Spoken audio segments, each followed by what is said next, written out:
What is one thing that you want pain researchers or clinicians to know? Well, I'll start with clinicians. I think the one thing I'd like clinicians to know is to validate the patient.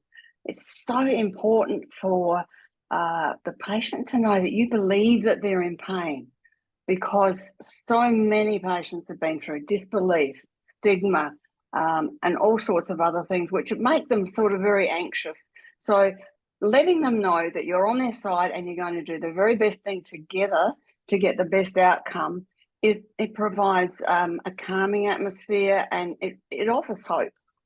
There will be, with the subjective nature of pain, there'll be adjustments to be made, there'll be setbacks, but when people become more confident with your help, then they can work out a setback plan. And when they have a flare-up or anything like that, then they can go back to that plan and have the confidence to use it. So having a good working relationship sets the foundation for the best outcome.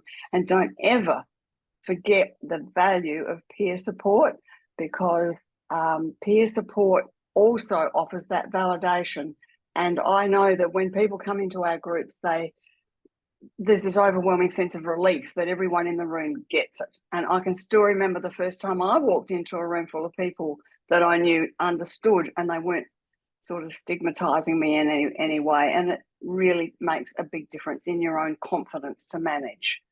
Try to avoid terminology like slip discs, herniated discs, bulging discs, no knee cartilage, and worse still, you'll end up in a wheelchair. Yes, that is still being said to people today.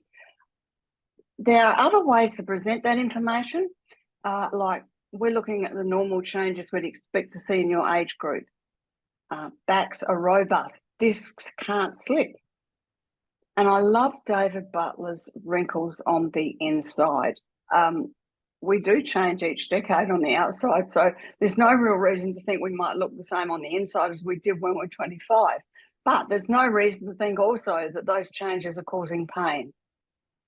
And the last one is that most episodes of low back pain in particular will resolve in a few weeks on their own, because that's the most common reason people present with low back pain. My one thing for researchers is to always involve patients in your research projects.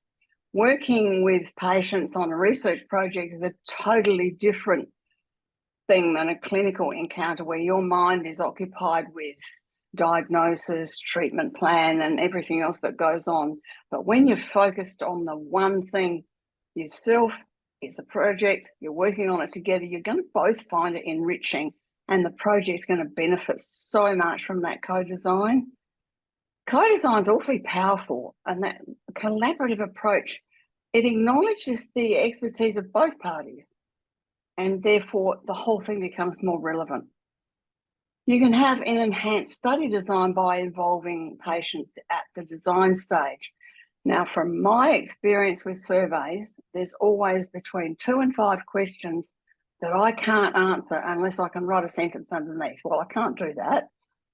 But from my working with researchers, I've found that you can sometimes tweak the wording of the question so that it can be answered within the criteria. And it just makes so much difference. And it makes it easier to recruit and to retain participants. For example, if you're doing a Delphi study or a longitudinal study, you want people to come back. But if they feel uncomfortable with that first round and don't feel as though they've expressed themselves properly, they just might not come back. And lastly, patients can play a crucial role in translating complex scientific language into something that's understandable to the general public. And that also makes it a lot easier to disseminate research findings much more effectively.